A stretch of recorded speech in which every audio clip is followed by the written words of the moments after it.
આગળ વાત કરીએ તો એક મહત્વના સમાચાર મળી રહ્યા છે. નજર કરીએ મહત્વના સમાચાર પર તો બેરૂત એરપોર્ટ પર એરક્રાફ્ટની લેન્ડિંગ થતાં જોરદાર બ્લાસ્ટ થયો છે. મહત્વના જે સમાચાર મળી રહ્યા છે, લેબનાનમાં ઇઝરાયલના હુમલા હજુ પણ યથાવત છે. બેરૂત એરપોર્ટ પર એરક્રાફ્ટની લેન્ડિંગના થોડા સમયમાં જ ધડાકો થયો હોવાના સમાચાર મળી રહ્યા છે. બેરૂત એરપોર્ટ પર લેન્ડિંગ કરનારું ME-429 દુબઈથી આવ્યું હતું, જ્યારે ધડાકો થયો. ઈરાનના હુમલાને 72 કલાક બાદ ઇઝરાયલના ફ્રાઇડે પ્લાન પર સૌની નજર છે. તો બેરૂત એરપોર્ટ પર એરક્રાફ્ટની લેન્ડિંગ થતાં જ જોરદાર બ્લાસ્ટ થયો હોવાના સમાચાર છે.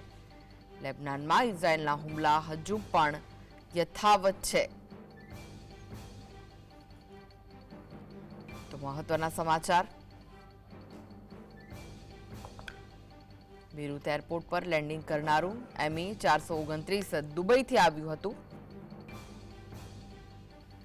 ઈરાનના હુમલાને 72 કલાક બાદ ઇઝરાયલના ફ્રાઇડે પ્લાન્ટ પર સૌની નજર છે. બેરૂત એરપોર્ટ પર એરક્રાફ્ટની લેન્ડિંગ થતાં જોરદાર બ્લાસ્ટ થયો છે.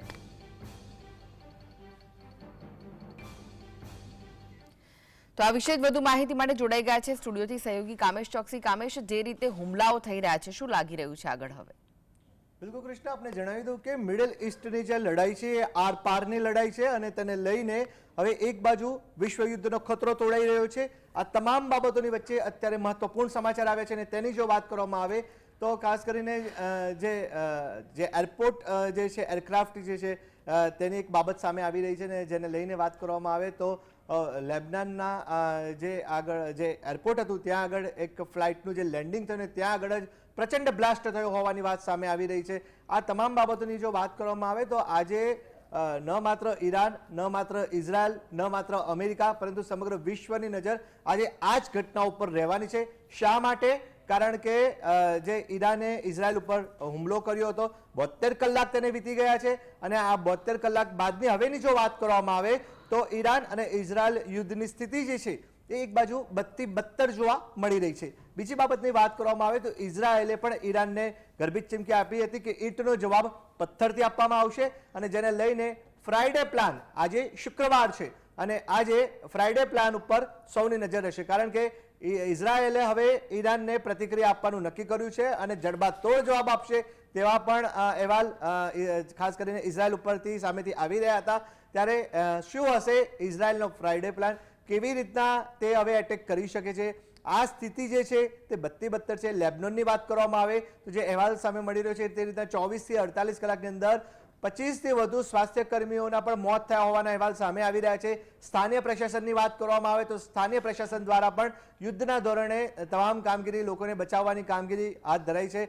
72 કલાક પહેલાના ઘટનાક્રમને પણ એક વખત યાદ કરી લઈએ કૃષ્ણા, તો ઈરાને ઇઝરાયલ ઉપર બેલિસ્ટિક મિસાઇલથી હુમલો કર્યો હતો અને 120 થી વધુ હુમલા કરવામાં આવ્યા. સમગ્ર રાતની જો વાત કરવામાં આવે તો ઇઝરાયલ માટે પરમ દિવસની જે રાત હતી તે ખૂબ ભારે રાત સાબિત થઈ. કારણ કે અનેક બેલિસ્ટિક મિસાઇલથી જે હુમલા કરવામાં આવ્યા ને જેને લઈને ઇઝરાયલવાસીઓની વાત કરવામાં આવે તો તે લોકોને ક્યાં ભાગવું, શું કરવું તે માટે જ અસમંજસની સ્થિતિ હતી. કેટલાક જે સ્થાનીય રહેવાસીઓ હતા જેને સ્થાનીય પ્રશાસન દ્વારા શેલ્ટર હોમમાં ખસેડવામાં આવ્યા હતા. જેને લઈને ભારતની વાત કરવામાં આવે તો ભારતીય દૂતાવાસ તરફથી પણ ઇઝરાયલમાં રહેતા જે ભારતીયો છે તેમના માટે પણ હેલ્પલાઇન નંબર જારી કર્યા હતા અને કીધું હતું કે કોઈ પણ મદદની જરૂર હોય તો તેઓ હેલ્પલાઇન નંબર પર સંપર્ક કરી શકે છે. આ સાથે જ ભારતે પણ ઇઝરાયલમાં વસતા પોતાના ભારતીયો માટે ખાસ અપીલ કરી હતી કે તેમને કામ વગર ઘરની બહાર ન નીકળવું અને આવી કોઈ પણ જે રૂમર્સ ચાલી રહ્યા હતા તેવી કોઈ અફવામાં પણ ન ફેલાવવામાં, અફવામાં ન દોરાવવા માટે પણ ભારત તરફથી અપીલ કરવામાં આવી હતી. અમેરિકાની વાત કરવામાં આવે તો અમેરિકાએ જેવી રીતના ઇઝરાયલને સમર્થન આપ્યું તેને લઈને અમેરિકા સામે પણ ગર્ભિત ચીમકીનો સૂર ઇઝરાયલ દ્વારા સામે આવ્યો અને કહી શકાય કે હવે અત્યારની સ્થિતિની જો વાત કરવામાં આવે તો એક ત્રિશંકુ સ્થિતિનું નિર્માણ થઈ રહ્યું છે. કારણ કે એક બાજુ ઈરાન છે, બીજી બાજુ ઇઝરાયલ છે અને ત્રીજી બાજુ સેન્ટરની વાત કરવામાં આવે તો અમેરિકા છે. હવે જાય તો જાય કાં, આ સ્થિતિ પણ જોવા મળી રહી છે. કારણ કે ઈરાનની સામે ઇઝરાયલ અને અમેરિકા એ બંને જો એક થઈને ઈરાનને જડબાતોડ જવાબ આપે તો ઈરાને અમેરિકાને પણ ગર્ભિત ચીમકી આપી છે, ઇઝરાયલને પણ કીધું છે કે આ જે બેલિસ્ટિક મિસાઇલથી હુમલો કરવામાં આવ્યો તેની તે પ્રતિક્રિયા ન આપે. જો પ્રતિક્રિયા આપશે તો આનાથી પણ ખરાબ હુમલોના પરિણામ ભોગવવા માટે ઇઝરાયેલે તૈયાર રહેવું પડશે. એટલે હવે જોવાનું રહેશે. આજે શુક્રવાર છે અને જે રીતના ઇઝરાયેલે પોતાની ગર્ભિત ચીમકી ઉચ્ચારી કામેશ, છે, સમગ્ર વિશ્વ પર આની કેવી અસર પડી શકે છે? બિલકુલ આપને જણાવી દઉં કૃષ્ણા કે સમગ્ર વિશ્વની વાત કરવામાં આવે તો ક્યારેય યુદ્ધ એક કલ્યાણકારી સાબિત નથી થયું. યુદ્ધથી માત્ર વિનાશ જ થયો છે. અને જેને લઈને જો વાત કરવામાં આવે 72 કલાકથી જે અત્યારે જે આ ઘટનાક્રમ ચાલી રહ્યો છે તેને લઈને સમગ્ર વિશ્વ ઉપર તેની વધતા ઓછા પ્રમાણમાં ચોક્કસથી અસર જોવા મળી રહી છે.